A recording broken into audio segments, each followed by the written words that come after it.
তো hello guys, আজকে চাঁদ বাগানে এসেছি। এখানে আমি আমার গাঁদা ফুল গাছ লাগিয়েছি, অনেক সুন্দর। এটা ছোট এতটুকু ছিল, এখন অনেক বড় হয়েছে মাশাআল্লাহ। আর এখানে আমার ড্রাগন গাছ দুটো আছে, তিনটা চারটা আছে, একটা লেবু গাছও আছে, তা আমি রোপণ করিনি, নিজে নিজে উঠেছি। আর এখানে আমার মায়ের ভেন্ডি গাছ রয়েছে, রোপণ করেছে। আর এখানে মরিচ গাছ, আর ওই পাশটাতে ভেন্ডি গাছ, এটাও ভেন্ডি গাছ, এটা হচ্ছে মরিচ গাছ, এগুলো সব মরিচ গাছ।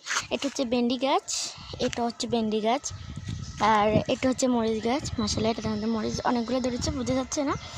এই যে দেখো গাছ, এখানে অনেকগুলো মরিচ আছে। আর বড় মরিচ গাছটা হচ্ছে এখানে, এটার মধ্যেও অনেকগুলো মরিচ ধরেছে। এই যে দেখো তোমরা, মরিচ গাছ ভালো আছে, বা টমেটো গাছটা দেখো তোমরা, মরে গেছে একদম শুকিয়ে। আর দেখো টমেটোগুলো পাকতেছে না, আমাদের অনেকগুলো টমেটো ধরছে কিন্তু পাকতেছে না। তোমরা বলে যাও কি দিতে হবে, টমেটো গাছের মধ্যে পাকতেছে না যে। এগুলো পুরা মরে গেছে গাছটা। ওই যে এখানে এখানে অনেকগুলো টমেটো ধরেছে। আর এর পাশে আমাদের আছে একটা অনেকগুলো ড্রাগন ফুল গাছ, এটা আমি এক্সট্রা করে রেখেছি। এই যে গাছ দেখো, এখানে কিন্তু এই যে একটা ড্রাগন ফুল গাছ, এই যে একটা, এই যে অনেকগুলোই আছে, আমার কাঁটা ফুটে গেছে। তো আজকের ভিডিওটা ছিল এইটুকুই, আমাদের ছাদ বাগানের ভিডিও।